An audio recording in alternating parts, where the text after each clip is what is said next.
Siapa yang selama 1,5 tahun ini punya anak di bawah usia 17 tahun? Apa rasanya umplek-umplekan setiap hari disuruh belajar dari rumah sementara rumahnya nggak ada tempat kecil aja untuk belajar zoom-zooman? Apa yang terjadi kalau ditambah 1,5 tahun lagi? Di sisi lain, kalangan rakyat umumnya, bagaimana rasanya mereka sahabat yang nggak ada internet, nggak ada pulsa, sementara di rumahnya ada 3 orang memerlukan komputer atau gadget atau laptop untuk kerja dan sekolah, tapi tidak memilikinya. Fakta saat ini, biaya sekolah dari rumah ternyata tidak murah. Menjalankan sekolah dari rumah ternyata nggak efektif, dapat ilmu tipis, nggak ada keterampilan lainnya termasuk laboratorium dan kehilangan skill olahraga, kesenian, dan keterampilan sosial lainnya. Bekerja dari rumah malah banyak stresnya, banyak wacana diskusi tok, tetapi tidak ada gerakan nyata. Diskusi doang, eksekusinya kecil, seminar, meeting, belajar online, ngomong doang 1-2 orang, wacana, diskusi.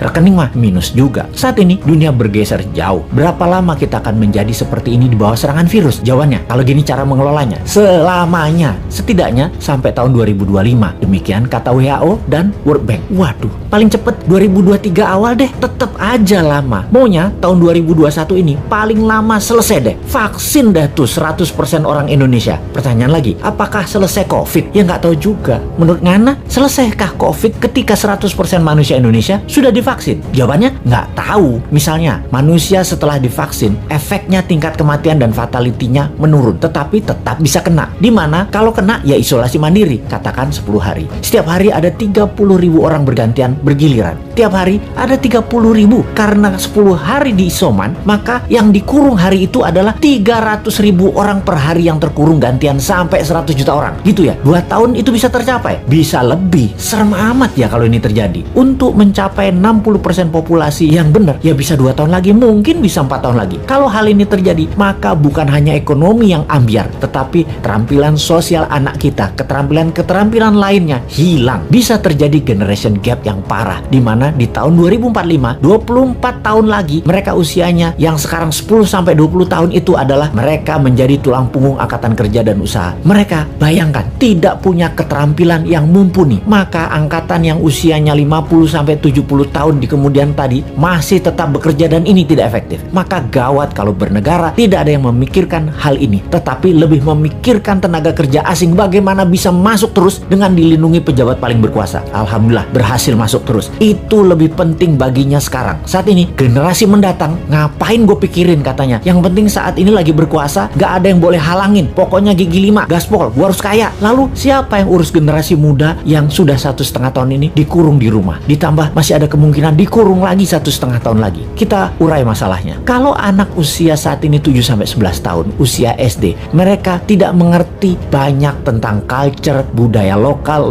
wisdom. Bayangin, ditambah 1,5 tahun lagi terkurung. Mereka nantinya manusia yang tidak punya budaya. Lalu remaja usia pancaroba, baru akil balik, usia 11-15 tahun. Mereka adalah manusia lagi cari jati diri. Kematangannya berubah. Dirinya not a girl, but not yet a woman, menjadi terhambat. Ditambah 1,5 tahun lagi kejiwaan mereka, maka man atau woman tidak paham, tidak akan matang, sulit menjadikan boy to man. Di usia 16-23 tahun, masa SMA dan kuliah, anak ini adalah masa kreatif dan puncak-puncaknya iseng dan puncak-puncaknya main di usia ini. Kesalahan-kesalahan kecil itu penting untuk modal nanti bersosialisasi di kemudian hari. Tidak banyak mereka bisa lakukan. Mereka masuk generasi yang hilang. Kalau ditambah 1,5 tahun lagi, sekolah mereka tak berketerampilan, tak ada kesempatan di laboratorium, di studio, praktek kerja, keilmuan jalanan atau street smartnya tidak ada. Hampir tidak mungkin membuat mereka berubah from man to gentleman. Ada 40% saat ini dari populasi Indonesia yang usianya saat ini 7-23 tahun. Yang 20 tahun lagi mereka merupakan tulang punggung keluarga, bangsa, negara. Jadi apa mereka ini nantinya? Ada yang mikirin pelindung nikel, mikirin. Yang pasang baliho jualan tahun 2024 itu mikirin. Yang menjabat sekarang mikirin. Kalau bosman, ada tuh bala muda walau kecil, kita berjuang.